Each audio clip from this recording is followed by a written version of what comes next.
Bitcoin के आने वाले समय में 1,10,000, 1,20,000, 1,50,000 भी टच कर सकता है क्या? आज के दिन अगर हम टेक्निकल लेवल में बात करें तो बिटकॉइन कहां पे प्लेस्ड है, कौन से फेज में है, कौन से स्टेज में है? देखिए, आज का ये वीडियो ना कोई नॉर्मल वीडियो नहीं होगा। मैं एक ऐसे कंसेप्ट को आपको इंट्रोड्यूस करूंगा जो आपको लाइफ में, जीवन में जो भी चार्ट आप देखोगे उस पर अप्लाई होगा। तो चलिए सीधा स्क्रीन पे चलते, कंप्लीट कंसेप्ट को समझते, फिर मैं सेम कंसेप्ट के बेसिस पे आपको बिटकॉइन की हिस्ट्री दिखाऊंगा और आने वाले समय की एक्सपेक्टेशंस क्या बन रही है इमीडिएटली उसे भी डिस्कस करेंगे।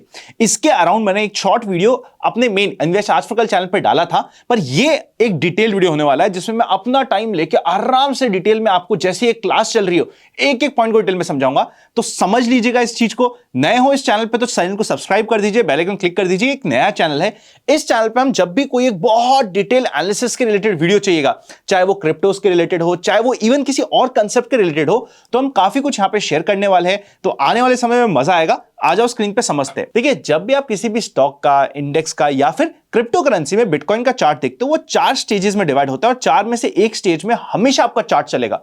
सोच के देखो कितनी शॉकिंग और कितनी फनी चीज है कि हर एक चार्ट जो आप स्टडी कर रहे हो 4 में से एक स्टेज में होगा। सबसे पहला होता है एक्यूमुलेशन का फेज, मतलब एक छोटी रेंज में आपका पर्टिकुलर चार्ट फंसा हुआ रहेगा। This is the stage 1, that is the accumulation phase. जैसे इस एक्यूमुलेशन फेज को एक बड़ी कैंडल और बड़े वॉल्यूम, बड़ी कैंडल प्लस बड़ी वॉल्यूम के साथ ब्रेकआउट होगा, तो फिर यह होगा एक्सपेंशन का फेज। एक्सपेंशन फेज क्या हुआ? ऐसे समय पे वो जब बहुत जल्दी वो पर्टिकुलर चार्ट भागता हुआ मिलेगा, आपको पॉजिटिव एंट्रीज मिलेगी, पोर्टफोलियो ग्रीन ग्रीन दिखेगा, बहुत मजा आएगा। फिर एक ऐसा समय आएगा जहां पे ये चार्ट टॉप आउट करेगा। टॉप आउट और जो स्टेज 1 है, जो एक्यूमुलेशन की स्टेज, आपको एक जैसी लगेगी, पर ये होता है डिस्ट्रीब्यूशन। मतलब एक लंबी विक आ गई, नीचे क्लोज हो गई, या फिर एक बड़ी बड़ी रेड रेड कैंडल्स मिल गई, तो एक छोटी सी रेंज में ये डिस्ट्रीब्यूशन होगा। मतलब टॉप पे जाके कहीं पे आपका चार्ट एक छोटी रेंज में फंस जाएगा। This is distribution phase. इसके बाद इस डिस्ट्रीब्यूशन फेज का ब्रेकडाउन आएगा और कंप्लीट फॉल स्टार्ट हो जाएगा। इसको हम कहते हैं कंप्लीट ब्रेकडाउन स्टेज। अब होता क्या है इस कंप्लीट ब्रेकडाउन स्टेज का? सपोज करते हैं ये चार्ट यहां तक टूटा, इसके बाद ये वापस से अपनी फर्स्ट स्टेज पे जा सकता है या फिर अपना ब्रेकडाउन कंटिन्यू कर सकता है। फर्स्ट स्टेज में जाएगा तो क्या होगा, एक छोटी सी एक्यूमुलेशन फेज में जाएगा, उसका ब्रेकआउट देगा, तो ये वापस से आप कहोगे कि ये स्टेज 1 आ गई और फिर ये वापस से स्टेज 2 हो गई।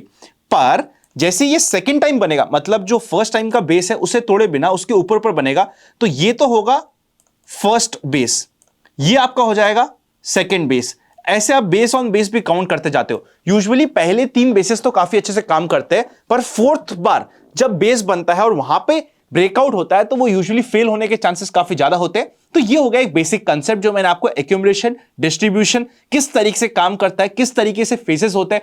हमेशा आप कोई से भी चार्ट को रैंडमली उठा के देख लो, कोई ना कोई फेज पे वो हमेशा चलेगा। अब अपन चलते हैं सीधा स्क्रीन पे और देखते हैं बिटकॉइन में हुआ क्या है। एक बार मैं आपके लिए बिटकॉइन का वीकली चार्ट लगा रहा हूं ताकि आप थोड़ा सा लंबे टाइम होराइजन पे देख पाओ कि हो क्या रहा है और आप समझते कि किस फेज में कहां रहा है। अगर आप चेकआउट करोगे ना 2017 से लेके 2021 तक का ऑलमोस्ट 1022 दिन, यहां पे आपको दिख रहा होगा 1022 दिनों तक ये आपका कंप्लीट चार्ट रहा था एकदम एक्यूमुलेशन के फेज में। This is stage 1।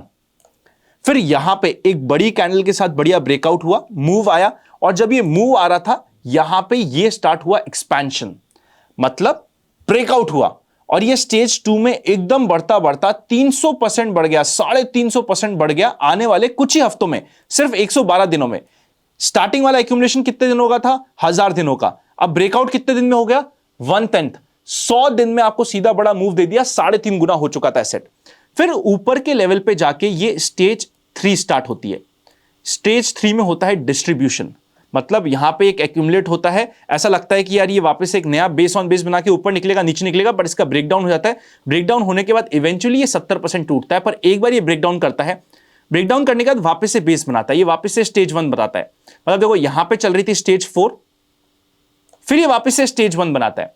स्टेज 1 बनाने के बाद स्टेज 1 का ब्रेकआउट देता है, वापस से स्टेज 2 पे जाता है, फिर स्टेज 3 पे जाता है, फिर वापस से इसका स्टेज 4 स्टार्ट होता है। आई होप आप बेसिस काउंट कर पा रहे हो, समझ पा रहे हो कैसे हो रहा है काम। फिर अब ये मेजर स्टेज 4 आता है जो एकदम क्रैश वाला हो जाता है। मतलब यहां पे आप देखते हो रफली साल भर के ऊपर 371 डेज का होता है लंबा पीरियड, जहां पे स्टॉक भी फॉल होता है अपने टॉप से 70%। ये क्रिप्टो करेंसी है, बिटकॉइन है, पर मेरी आदत है स्टॉक बोलने की, इसलिए आपको स्टॉक सुनाई दे दिया होगा, पर ये ऑब्वियसली बिटकॉइन का चार्ट है जो यहां पे आप देख रहे हो कि ये फॉल होता है। तो ये होता है वापस से बेस। ये पहला हो गया था आपका बेस 1, ये हो गया आपका बेस 2, फिर ये बेस 3 में वापस से बनता है स्टेज 1 जहां पे एक्यूमुलेशन होता है। फिर इस एक्यूमुलेशन का ब्रेकआउट होता है, फिर अब ब्रेकआउट के बाद वापस से एक्यूमुलेशन होता है। मतलब जरूरी नहीं है कि एक्यूमुलेशन हो या डिस्ट्रीब्यूशन हो, यहां पे वापस से एक्यूमुलेशन होता है, स्टेज 1 पे आता है और अब स्टेज का ब्रेकआउट होता है। आज के दिन बिटकॉइन चल रहा है ब्रेकआउट की रेंज पे, मतलब एक्सपेंशन के जोन में भाग रहा है। ऐसे भागते हुए एक आध वीक की कैंडल, 2 वीक की कैंडल यहां पे आपको रिवर्सल की मिल सकती है, पर जब तक ये वापस से एक रेंज में फंस के एक्यूमुलेट होके डिस्ट्रीब्यूट होना स्टार्ट ना हो, ये कंप्लीट बुल रन में चल रहा है। अब इस बुल रन में चलने का मतलब क्या होता है? बुल रन में चलने का मतलब यह होता है कि ये कहां पे जाके रुकेगा आपको पता है ना मुझे पता है। आई होप आप समझ पा रहे हो कि हम किस बुल रन की बात कर रहे हैं। हमने जब इसके पहले एक्यूमुलेशन फेज के बाद ब्रेकआउट फेज देखा था, मतलब स्टेज 1 के बाद स्टेज 2 देखा था, 300%, 100%, 150% तो नॉर्मली मिल रहे हैं। तो इसी चीज को ध्यान में रखते हुए अभी अगर हम पोजिशनल व्यू बना रहे हैं, पोजिशनल बिटकॉइन को स्टडी करना चाह रहे हैं, बाय द वे इंडिया में स्टडी करने के लिए मैं पर्सनली यूज करता हूं डेल्टा एक्सचेंज इंडिया को, जो इंडिया के रूल्स एंड रेगुलेशन से रजिस्टर्ड है। वहां पे वॉल्यूम्स भी काफी अच्छे, लिंक आपको डिस्क्रिप्शन और पिन कमेंट में मिल जाएगा, वहां पे जाके आप चेकआउट कर सकते हो, उसे यूज भी कर सकते हो। इस कंप्लीट एनालिसिस के बेसिस पे जब तक ये 73-74,000 डॉलर को कट करके नीचे नहीं आता, या फिर 2, 4, 5 वीक एकदम ऐसे एक्यूमुलेट नहीं हो जाता और उसका एक्यूमुलेशन का ब्रेकडाउन नहीं हो जाता, 2 सिनेरियो, या तो ये सीधा सीधा 74,000, 75,000 को तोड़ के नीचे आ जाए, this is first case scenario, जिसमें ये कंप्लीट ब्रेकआउट फेल हो जाएगा और फिर हम कहेंगे कि वापस से क्रिप्टो में ब्रेकडाउन हो गया है। या तो ये सीधा सीधा 73,600 के लेवल को तोड़ के नीचे चल जाए,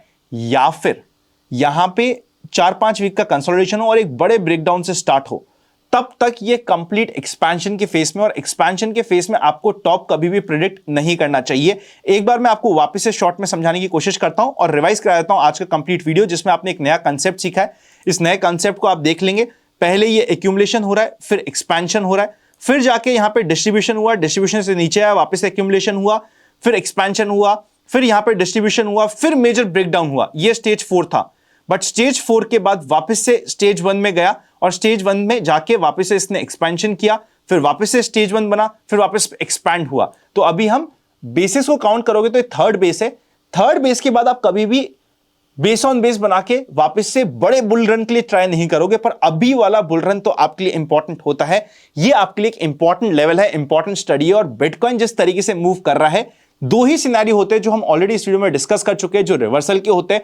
वरना उसके अलावा रैंडमली शॉर्ट करना या ओवरनाइट शॉर्ट कैरी करना या पोजिशनली शॉर्ट कर देना इस फेज में कई बार डेंजरस होता है, मोमेंटम के अगेंस्ट काम करना होता है। आई होप आप समझ रहे हो। ये मैंने कंप्लीट एजुकेशन के पर्पस से ये वीडियो बनाया था, जहां पे आपको एक नया कंसेप्ट सिखाने की कोशिश करी है। अगर आप नए हो इस चैनल पर तो चैनल को फॉलो करे बिना, सब्सक्राइब और बेल आइकन क्लिक करे बिना मत जाइएगा। डेल्टा एक्सचेंज इंडिया में अगर आपको अपना अकाउंट खुलवाना है तो लिंक डिस्क्रिप्शन और पिन कमेंट में मिल जाएगा। Happy learning and I will see you very soon. By the way, अगर आप चाहते हो कि सेम डिस्ट्रीब्यूशन एक्यूमुलेशन का फेजेस हम सोलाना पे ट्राई करें, कि सोलाना में कौन सा फेज चल रहा है, कैसा चल रहा है, आपको काउंट करके बताए, तो भी मुझे कमेंट करिएगा। अगर मुझे लगा कि आपको इंटरेस्ट आ रहा है तो उससे भी डिस्कस करने की कोशिश करेंगे।